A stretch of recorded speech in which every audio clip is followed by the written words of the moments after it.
The pain ripped through Clara Jensen with the force of a tidal wave, each contraction a fresh assault on her already exhausted body.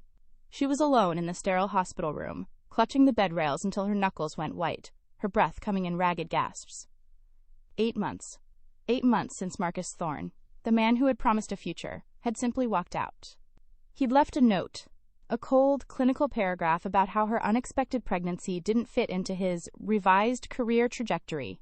The words still burned, a phantom pain beneath the very real agony of labor. He'd shattered her life, leaving her to pick up the pieces, to face this moment utterly, terrifyingly alone. Fear, cold and sharp, mingled with the searing pain.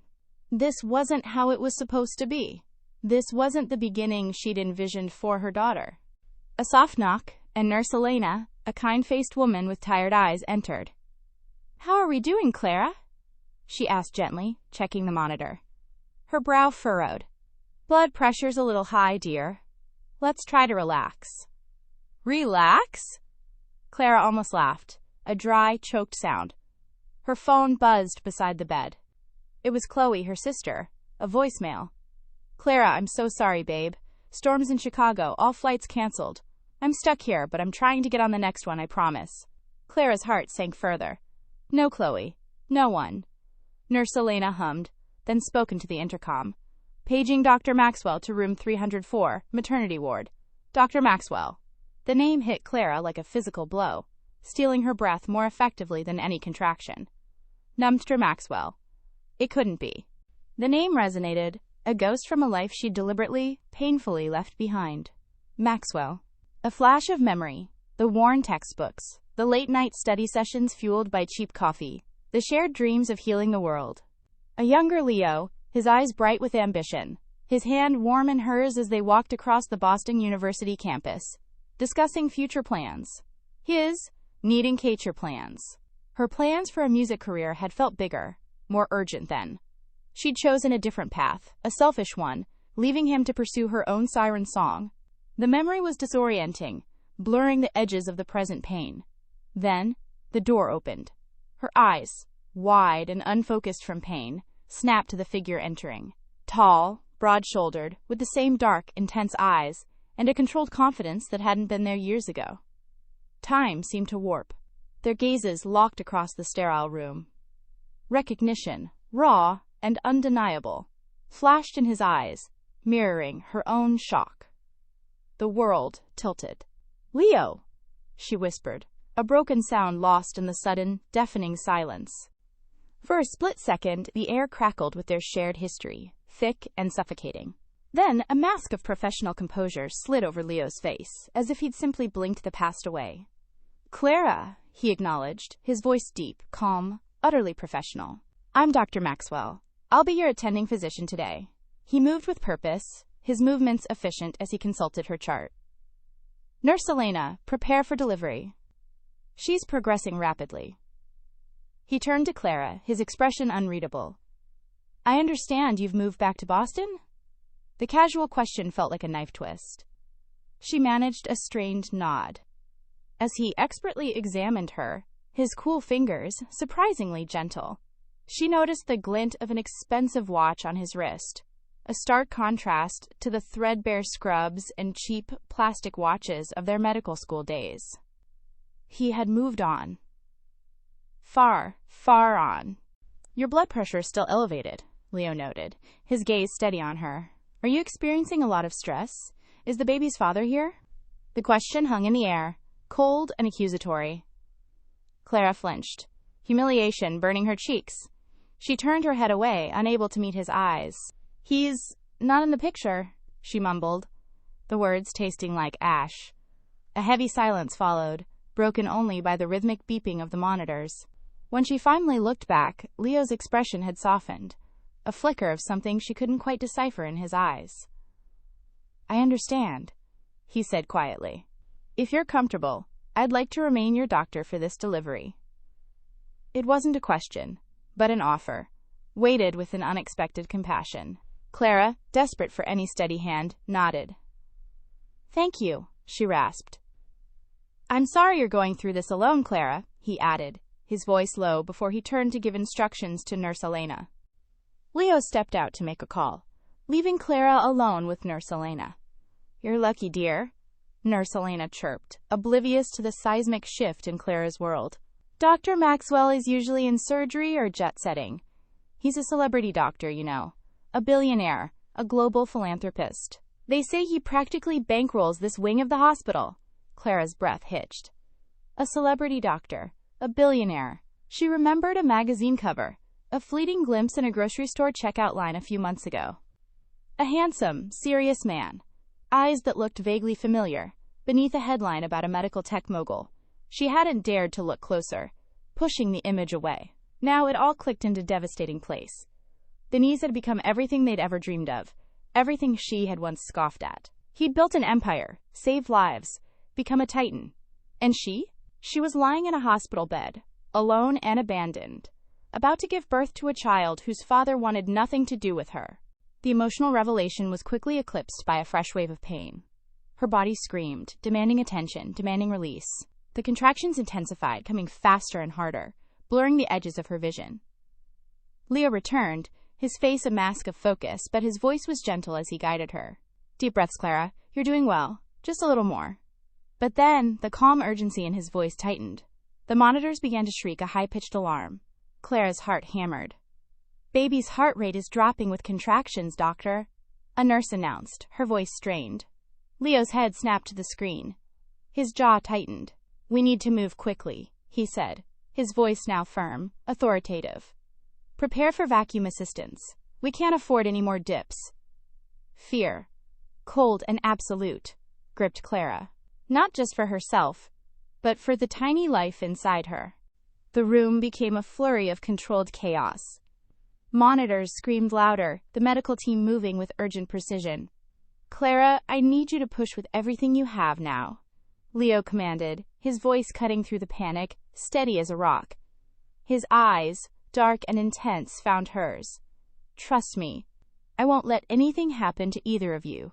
In that moment, with terror clawing at her throat and her body pushed to its absolute limit, Clara looked into his eyes and saw not the successful doctor, not the man she'd left behind, but simply Leo, the man who always kept his promises. She nodded, tears streaming down her face, and pushed. A primal scream tore from her throat, a final, desperate effort. A whoosh, a cry, and then the most beautiful sound she had ever heard. "It's a girl!" Leo announced, his voice thick with genuine emotion. Relief, so profound it bordered on pain, washed over Clara. Her Daisy. The world for a moment was nothing but the sound of Leo's voice, raw with an emotion Clara hadn't heard in years. "It's a girl!" Then a flurry of movement. Nurses, like a well-oiled machine, swaddled the tiny, squalling bundle. And then she was there. Placed gently on Clara's chest, a warm, slick weight. Daisy. Her Daisy. 7 pounds of miracle, of defiance, of pure, unadulterated love. Clara's arms instinctively tightened around her, tears blurring her vision as she buried her face in the soft, downy hair on Daisy's head. Every ache, every fear, every moment of crushing loneliness evaporated. It was just them, this tiny, perfect human, and her. "She's beautiful, Clara," Leo said, his voice softer now, a quiet hum in the background. Nurse Elena smiled, patting Clara's arm. "Looks like she's healthy as can be. Have you thought of a name for this little fighter?" Clara looked down at the miniature face, already imprinted on her soul. "Daisy?" she whispered, the name feeling right, reclaimed. It was a name she and Marcus had once idly discussed, a lifetime ago. But now, it was hers. Daisy Jensen. A flicker. Clara caught it, even through her exhaustion, and the overwhelming newness of motherhood. As she spoke Daisy's name, Leo's eyes had widened almost imperceptibly, a ghost of an old memory haunting their depths. The name. A forgotten dream, perhaps, from a life they'd once planned together. He recovered quickly, that professional mask sliding back into place. "It suits her," he murmured, his voice even, though Clara felt a resonance of something unspoken. He moved with a practiced ease, checking the final details on her chart, his brow furrowed in concentration. "You did incredibly well, Clara." She watched him, noting the expensive watch glinting on his wrist, the impeccable cut of his suit. He was so utterly different from the passionate, slightly disheveled medical student she'd known. Composed, authoritative, successful, a stranger, yet so achingly familiar. He finished his notes, a quiet hum of efficiency, and then, with a nod, turned to leave the room. The nurses eventually bustled out, leaving Clara alone with Daisy and the lingering presence of Leo Maxwell. He remained, updating some final notes on her chart, his back to her. The silence stretched, heavy with unspoken history. "Leo," Clara finally said, her voice raspy. "Thank you for everything." She paused then. This can't be a coincidence, can it?" He turned, his gaze steady. "Pure coincidence, Clara. I'm only in Boston for 6 months. A visiting specialist. Today was my first shift in maternity in years, actually. I usually stick to surgery." He shrugged, a slight, almost imperceptible tension in his shoulders. Clara looked away, a strange mix of pride and regret stirring within her.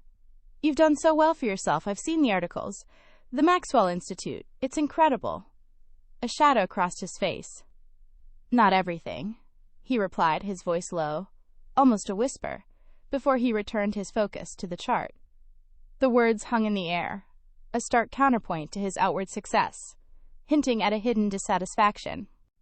Just as Leo finished and gathered his things, her phone buzzed. It was Chloe. Clara's heart leaped with a fleeting hope, quickly dashed by Chloe's frantic, static-filled voice.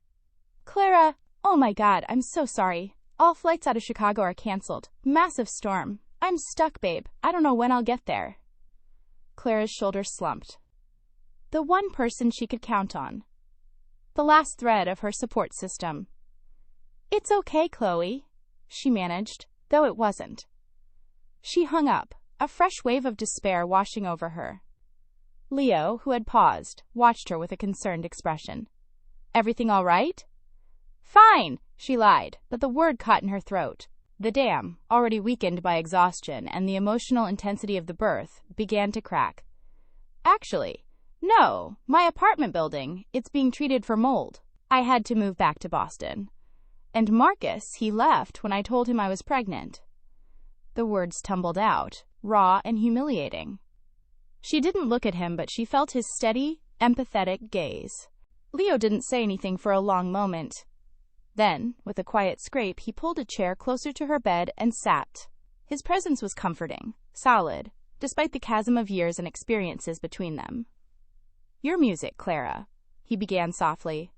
"What happened with your career?"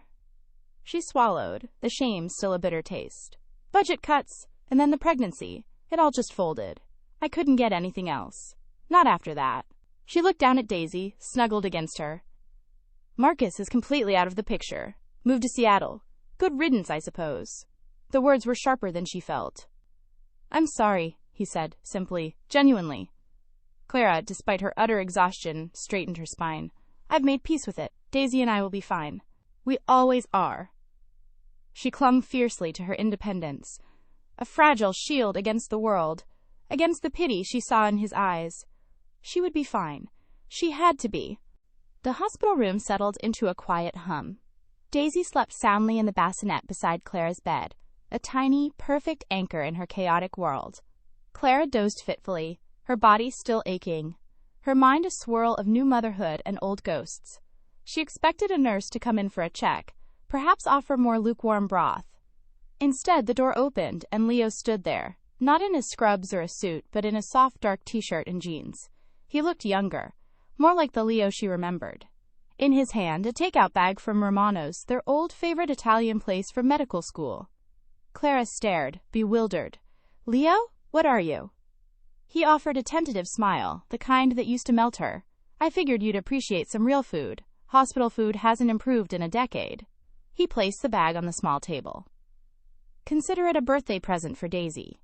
The smell of garlic and fresh pasta wafted through the room, suddenly making her stomach rumble with an intensity she hadn't felt in months.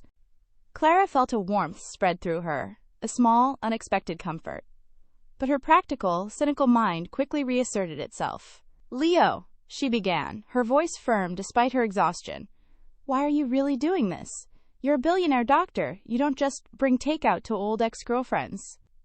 He met her gaze, and the tenderness in his eyes was disarming.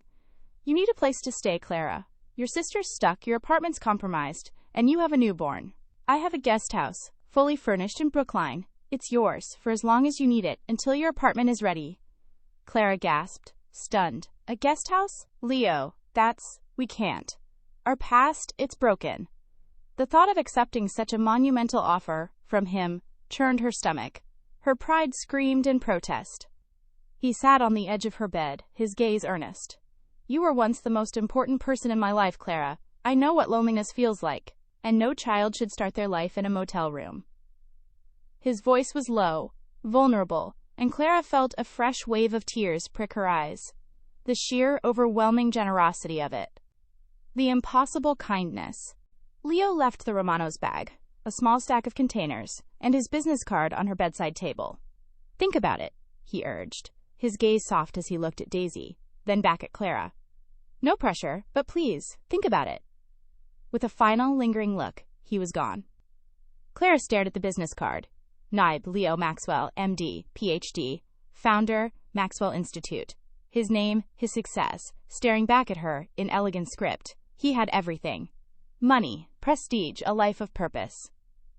Your life seems perfect, she mumbled to the empty room, to the sleeping Daisy, to the ghost of the man who had just left.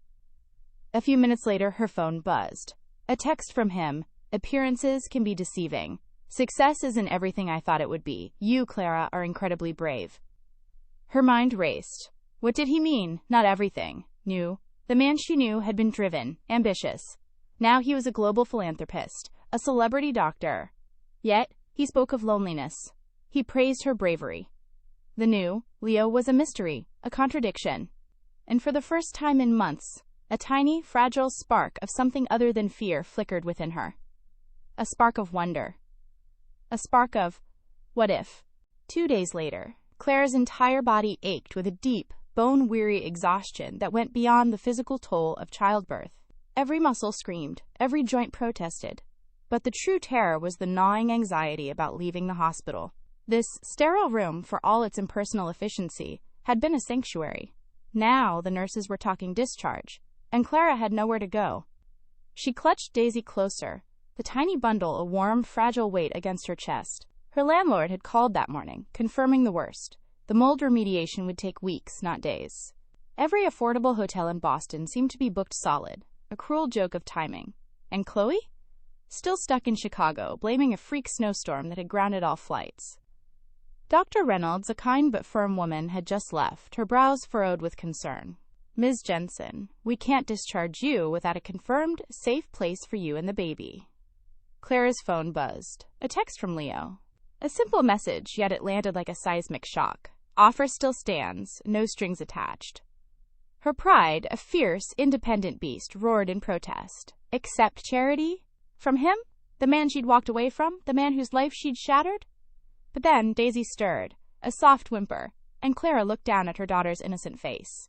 Pride wouldn't keep a roof over Daisy's head. Pride wouldn't provide warmth or safety. Desperation, cold and sharp, cut through her resolve.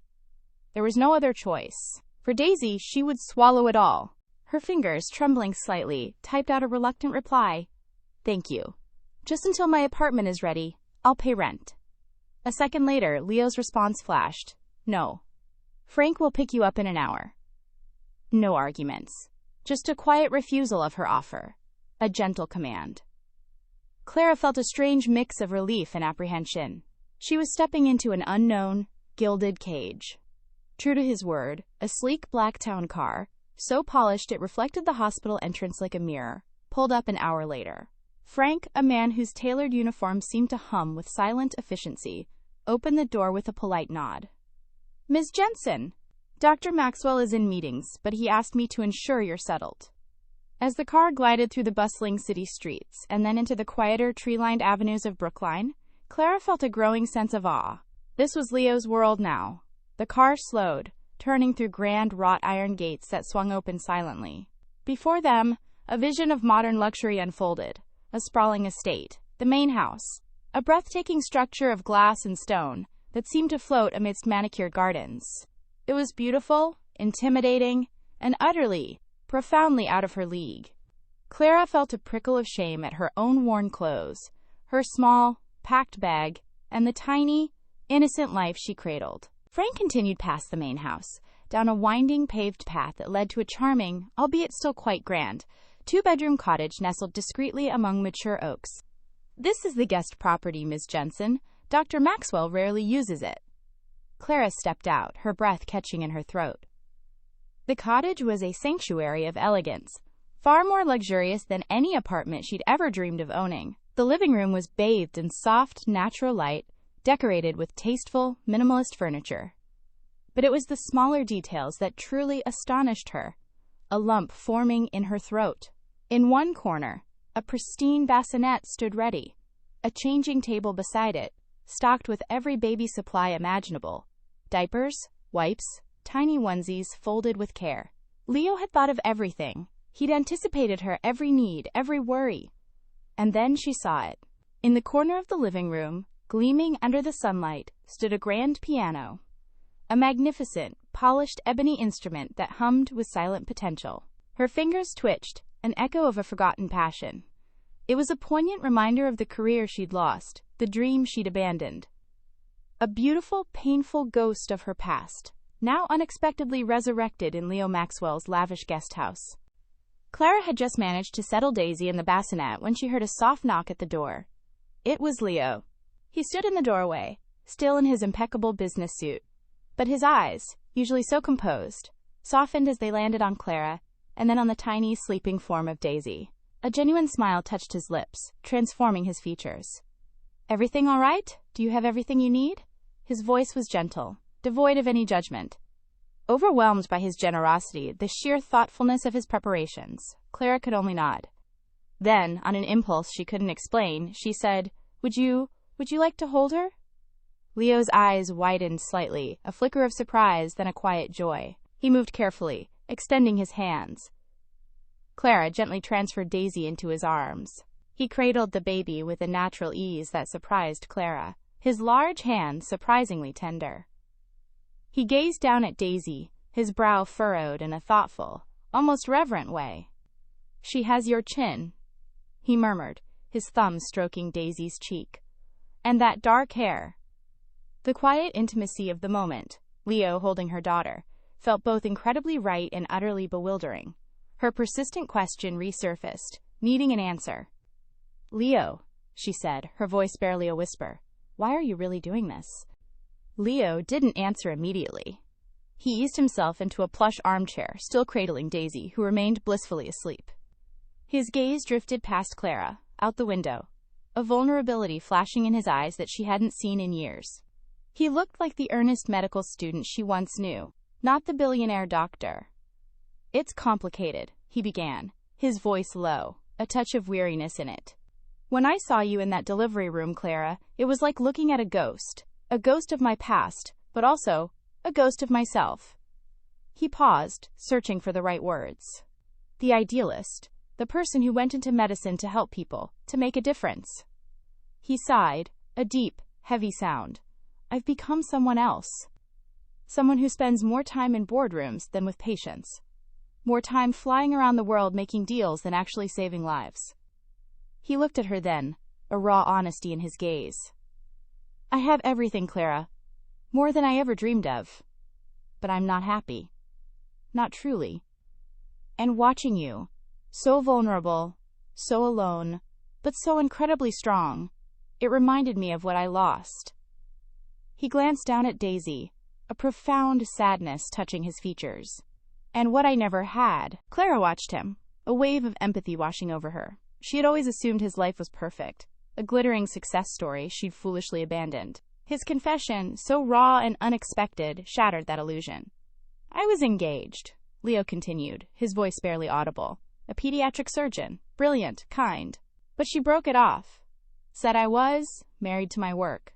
Said I was too distant, too focused on the next big project, the next acquisition." He offered a wry, humorless smile. "The irony isn't lost on me. It seems our paths, though divergent, led to similar voids." Clara felt a profound connection, a shared understanding that transcended the years and the chasm of their different lives. "I understand," she admitted, her voice thick with her own regrets. I chased my music, my ambition, and I found a different kind of loneliness. Success without someone to share it with, without someone who truly sees you. It's a hollow victory. I thought I loved Marcus, but I was mostly in love with the idea of stability, of not being alone anymore.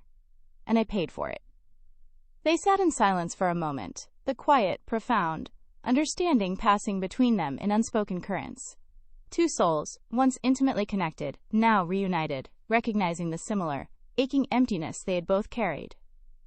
Daisy stirred slightly in Leo's arms, a soft sigh. Daisy's soft fussing escalated into a tiny cry, breaking the intimate spell that had settled over them. Clara moved to retrieve her, the sudden return to reality a jarring shift. Leo gently handed Daisy back, his expression still pensive. I should go, he said, rising from the armchair. I have more meetings. He hesitated at the door, then turned back, a different kind of focus in his eyes. But before I do, he reached into his jacket pocket, pulling out a small, elegant notebook. I made a few calls. Clara stared at him, bewildered. Calls? Yes, to some colleagues, at the Boston Symphony and the Berklee College of Music. He flipped open the notebook, his finger tracing a line of neat handwriting. I mentioned your name. For a piano instructor position at Berklee, and some section pianist auditions at the Symphony. They're always looking for new talent. He looked at her, his gaze steady. Your talent. Claire felt a wave of shock, then overwhelming gratitude. He hadn't just offered her shelter. He was actively rebuilding her life, her career. She was stunned, speechless. Leo, I don't know what to say. He simply smiled, a quiet, knowing smile. Just think about it, and get some rest. You've had quite a few days. With that, he was gone, leaving Clara with a crying baby, a lavish guest house, and the bewildering, hopeful possibility of a future she hadn't dared to dream of. The next morning, Clara's phone buzzed with a text from Leo. The piano in the guest house is tuned. Thought you might appreciate it. A small smile touched Clara's lips. She hadn't even noticed. Her dismissal from the orchestra, Marcus's abandonment, the sheer struggle of survival. It had all smothered her music, leaving her fingers feeling alien to the keys. But a grand piano, tuned and waiting, felt like an invitation she couldn't refuse. Daisy was sleeping soundly in the bassinet, a tiny, peaceful presence. Clara walked into the living room, her gaze falling upon the polished ebony of the grand piano. She ran a tentative hand over its surface, then sat on the bench, her heart thrumming with a mixture of apprehension and longing. Her fingers hovered, then descended, striking a chord. It was hesitant at first. Then, a melody, a forgotten piece from her student days, flowed from her. The sound filled the guest house, rich and resonant, a pure, unadulterated joy that she hadn't felt in years. She closed her eyes, lost in the music, feeling a part of herself awaken. A soft clearing of the throat startled her.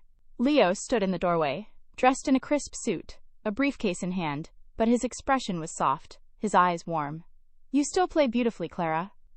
She flushed, pulling her hands from the keys. Leo, I didn't hear you. He stepped further into the room. It's all right. I didn't want to interrupt. It's part of who you are, Clara. Don't ever forget that. Did you remember your meeting at Berklee tomorrow? Clara was about to answer when her phone rang again, a familiar contact photo flashing on the screen.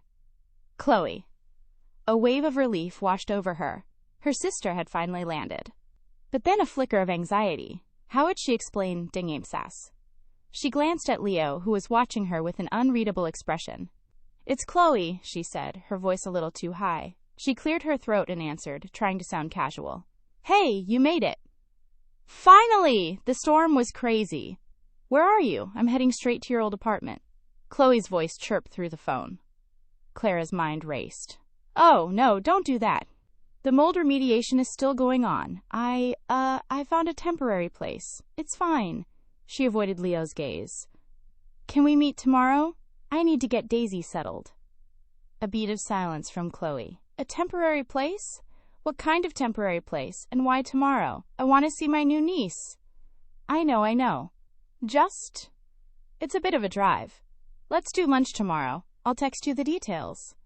Clara's voice was strained, her heart pounding. She ended the call quickly, feeling a pang of guilt. Leo's voice was quiet, observant. You didn't tell her you're staying here. Clara sighed, running a hand through her hair. It's complicated to explain, Leo. You know how she is. She didn't meet his eyes, feeling suddenly exposed. The truth was, it was complicated because they were complicated. Leo stepped closer, his shadow falling over her. Complicated? His voice was low, a rumble that vibrated through the air between them. Nothing between us has ever been simple, has it, Clara? Her breath hitched. The question hung in the air, heavy with unspoken history, with choices made and paths diverged. Before she could form a response, before her carefully constructed walls could fully re-erect themselves, Leo leaned down. His lips met hers. It was a soft touch at first, a gentle inquiry, a ghost of memory. But then, as her own lips parted in a gasp of surprise, the kiss deepened. It was sudden, electric, and utterly overwhelming. Years melted away in that instant. The sterile hospital room, the mold-infested apartment, the absent father. All of it dissolved into a singular, consuming moment. His hand came up to cup her cheek, his thumb stroking her skin, sending shivers down her spine. Her own hands, almost without conscious thought, found their way to his chest, gripping the fabric of his suit.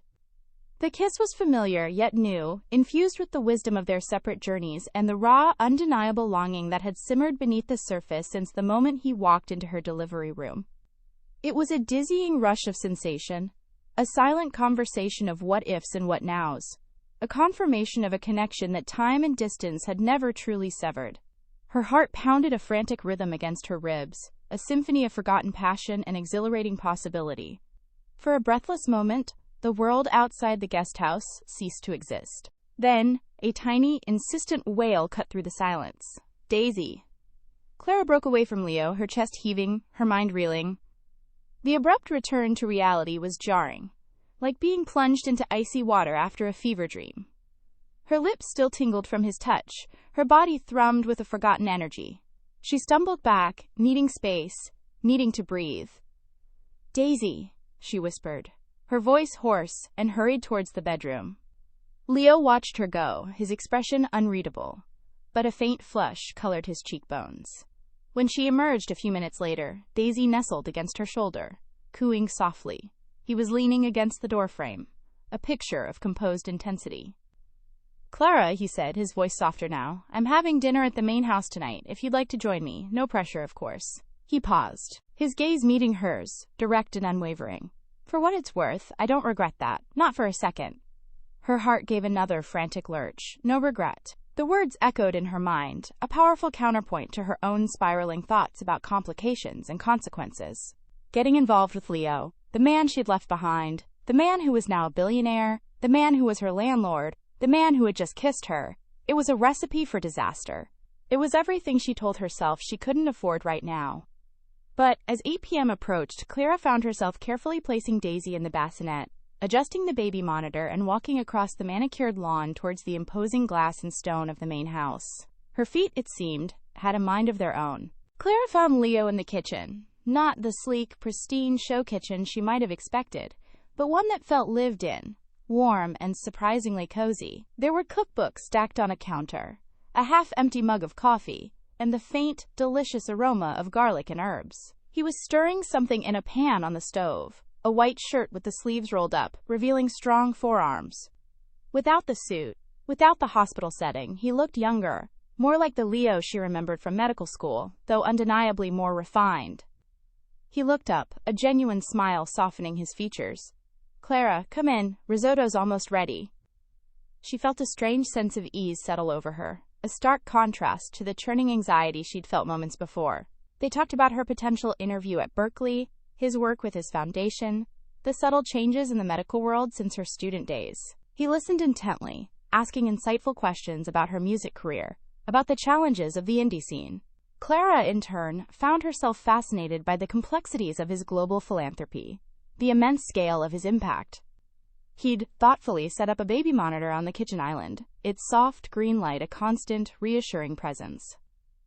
Daisy's soft curls occasionally punctuated their conversation, a gentle reminder of the new life that had brought them back together. They skirted around the kiss, an unspoken elephant in the room, yet its lingering presence hummed beneath every word, every shared glance. It felt both utterly natural and completely surreal to be here, in his kitchen, talking about their lives as if the years hadn't passed, as if the chasm between them had never existed. As Leo served the creamy risotto, the conversation grew quieter, more personal. He looked at her, his gaze steady. "Why didn't you call me, Clara? When the orchestra let you go? When Marcus left?" His voice was low, tinged with a hurt she hadn't expected. Clara felt a familiar flush creep up her neck. "Pride, I suppose, after how I left you. I didn't think I had the right." She picked at her risotto, unable to meet his eyes. "Were we even still friends?" He put his fork down, leaning forward slightly. "I was angry, Clara. More angry than I've ever been. But no, I never stopped caring. Never stopped wondering." His confession hung in the air, raw and honest. "And Marcus? You loved him, didn't you?" She hesitated, the truth a bitter pill. I thought I did. I loved the idea of him, I think. The stability he offered. The escape from the uncertainty of my music career. It felt like a safe choice after everything." She finally met his gaze, a profound sadness in her eyes. "But it wasn't love." "Not really." Just then, Daisy's cries erupted from the baby monitor, shrill and demanding. The sound shattered the fragile intimacy they had built. Clara jumped up, grabbing the monitor. "I should go. She needs me." She tried to sound dismissive, to put distance between them. "Look, about earlier, the kiss, it was just old memories, Leo. We were both caught up in the moment." He stood, blocking her path to the door. His eyes were dark, intense. "No, Clara, it wasn't just old memories. And this conversation isn't over." He reached out, his hand hovering, as if to touch her, then dropped it. The unspoken weight of his words settled between them, heavy and undeniable. The harsh ring of her phone jolted Clara awake. Daisy, thankfully, remained asleep in the bassinet beside the bed. It was Chloe. "She's here," Clara thought, a mix of relief and dread washing over her. Chloe had landed. The temporary sanctuary of the guest house, with its soft sheets and the scent of expensive cleaning products, suddenly felt less like a haven and more like a ticking clock. She knew, deep down, that she couldn't stay here forever, nestled in Leo Maxwell's gilded cage. For Daisy, for herself, she needed to build a life that was truly hers, built on her own terms. "I'm here, just pulled off the highway. Where are you exactly?" "Your directions were vague." Chloe's voice crackled with exasperated excitement. Clara took a deep breath. "I'm at a friend's place. Just pull into the driveway, you can't miss it." A few minutes later, a sputtering familiar sedan, Chloe's trusty old car, turned into the long, winding driveway. Clara watched from the guest house window as Chloe's jaw dropped, her head swiveling, eyes wide, taking in the sprawling, modern mansion of glass and stone.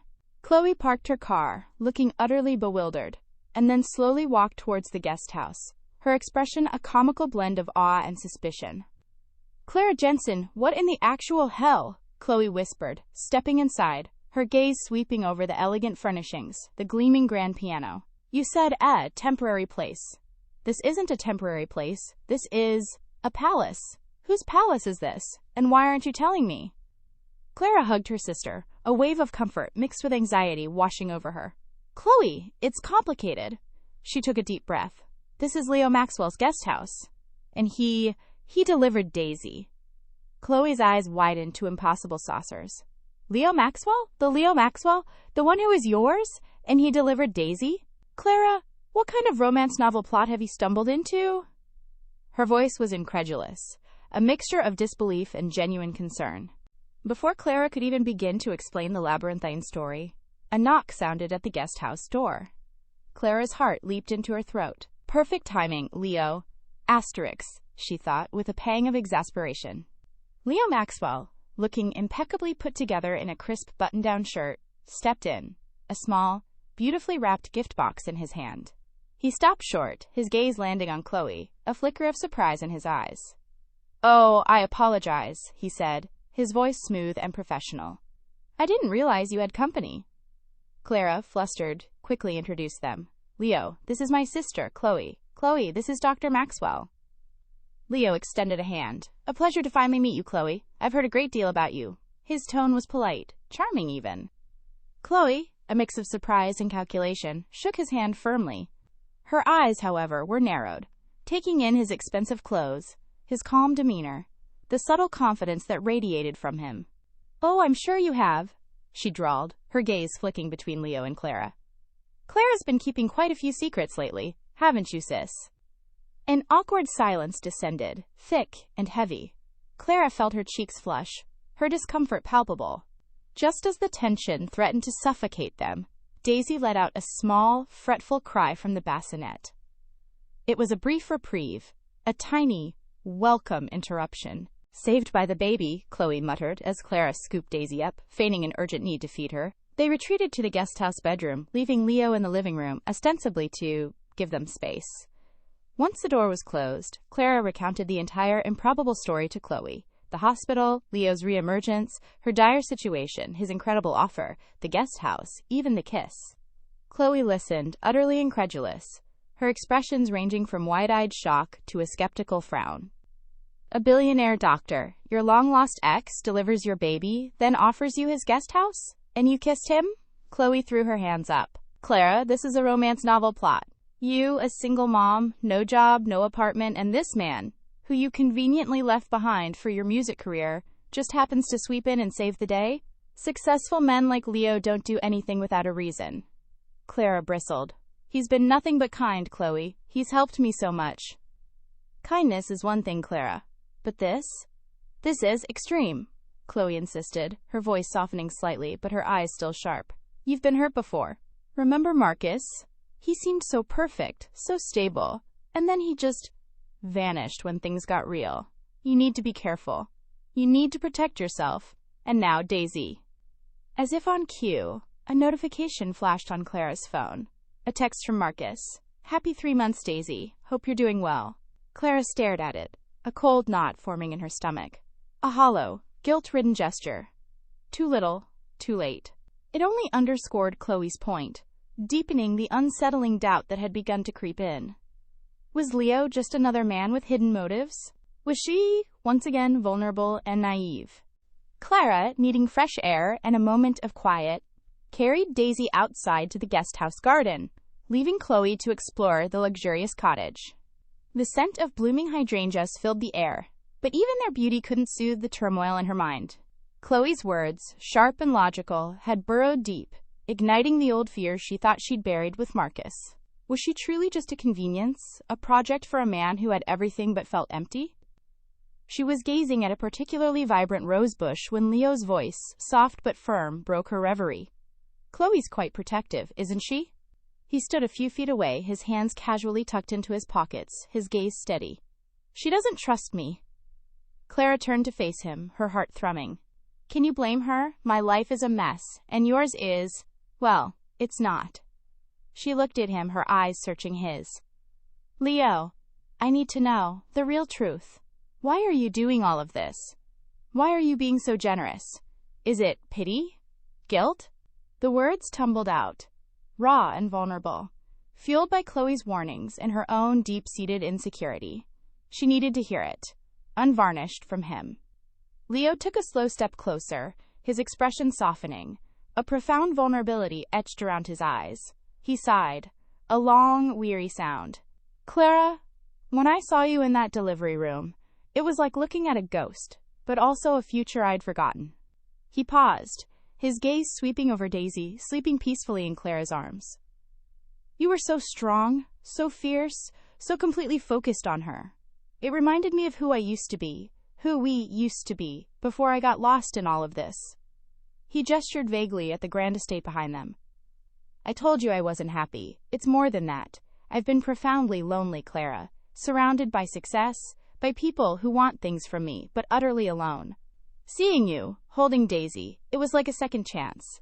A chance to remember what truly matters, what I wanted out of life before I let ambition consume me." He met her gaze, his eyes shining with an intensity that stole her breath. "And the kiss? That wasn't pity, Clara. That wasn't guilt. That was the most honest thing I've done in years. I still have feelings for you. I probably always will. And I know it's complicated. I know it's messy, but I don't want to let you go again." His voice was thick with emotion, his confession laid bare. Clara felt her own walls begin to crumble, tears pricking at her eyes. It was everything she had feared, and everything she had secretly, desperately hoped for. Before Clara could fully process Leo's raw confession, her phone rang again. She fumbled for it, her hand trembling slightly. It was an unknown number. Hello? Clara Jensen? This is David Chen, from Berklee College of Music, a professional voice said. Dr. Maxwell spoke very highly of you. We have an open piano instructor position and would love to invite you for an interview next week. Clara's heart leaped. Hope, pure and exhilarating, surged through her. She ended the call, her gaze fixed on Leo, a new resolve hardening her expression. Leo, she said, her voice firm. Thank you. For everything. For the guest house. For Daisy's birth. For this. She gestured between them. And for the call to Berklee. But I need to do this on my own. For Daisy's sake, I need to build my own future, independently. My apartment will be ready eventually, and I need to find my own way. Leo nodded slowly, a gentle smile touching his lips. I understand, and I respect that, Clara. More than you know. I only made the introduction. Your talent, your passion, that's what will get you the job. It always has been. He took a step back, giving her space, a quiet affirmation of her autonomy. His support felt genuine, unwavering, and utterly without strings. It was a different kind of love, one that respected her strength and her need to stand on her own 2 feet. So, Clara began, her voice a little shaky, if I get the job at Berklee, I'll need to find my own place. I'll be moving out. She watched his face, searching for a reaction, any sign of disappointment or possessiveness. Leo's smile didn't falter. Of course. I agreed to that from the start. Your independence is part of what I admire most about you. He took another step closer, his eyes warm, inviting. But what if this us might be worth exploring again?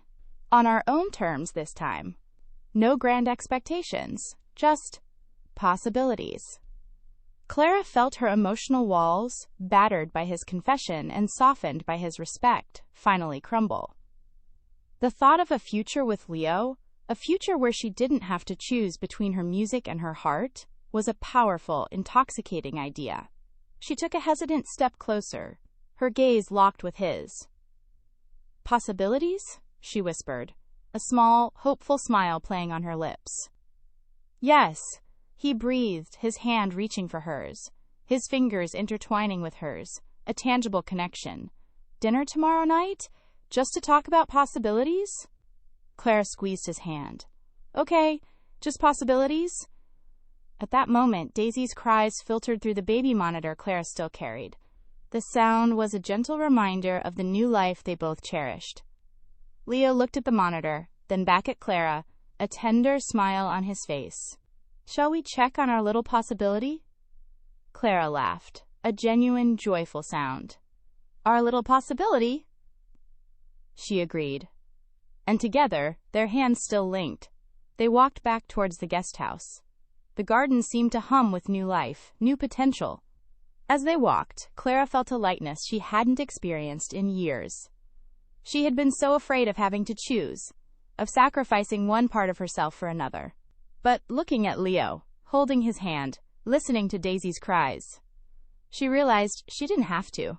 She could have both. Music and love, a harmonious future, all within her grasp. 3 months later, the scent of polished wood and old sheet music filled the air backstage at Berklee's main performance hall. Clara, now Professor Jensen, stood by the velvet curtains, her heart thrumming with a familiar, exhilarating anticipation. Tonight was her first faculty recital, a full-circle moment she hadn't dared dream of just months ago. She smoothed the elegant fabric of her concert dress, a quiet confidence settling in her bones. Through a small gap in the curtain, she could see them. In the front row, Leo sat, a contented smile on his face, gently cradling a gurgling Daisy.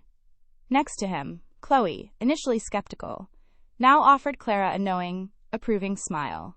Chloe had seen it all. Leo's genuine care, his profound respect for Clara's independence, and the undeniable love that blossomed between them. She had even admitted, grudgingly, that maybe, just maybe, this romance novel plot had a happy ending. Clara smiled back, a warmth spreading through her chest. She still lived in the guest house, a symbol of her chosen independence, But the path between it and the main house was well worn. Leo, true to his word, had begun restructuring his companies, delegating more, finding ways to spend more time in Boston, even returning to patient care at the hospital a few days a week. He looked less like the distant billionaire, and more like the passionate, idealistic medical student she had fallen for all those years ago. Their days were a beautiful symphony of shared moments. Early morning coffees in the guesthouse kitchen, Leo making goofy faces at Daisy, long meandering conversations about everything and nothing, late night talks after Daisy was asleep, delving into their past, their present, and their hopes for the future. They were rediscovering each other, slowly, tenderly, building a new foundation on honesty, respect, and a love that had never truly faded. Clara realized, with a profound sense of peace, that she was falling deeply, irrevocably in love with the man Leo had become. He wasn't just the successful doctor or the generous benefactor. He was the man who saw her, truly saw her, and championed her dreams as much as his own. He was the man who understood the music in her soul and nurtured it, rather than asking her to choose. She no longer had to choose between her passion and her heart. She could have both. She could have a thriving career at Berkeley, sharing her love for music with a new generation of students, and she could have a family, a true partner in Leo, and their beautiful daughter, Daisy. The stage manager gave her the cue. Professor Jensen, 5 minutes.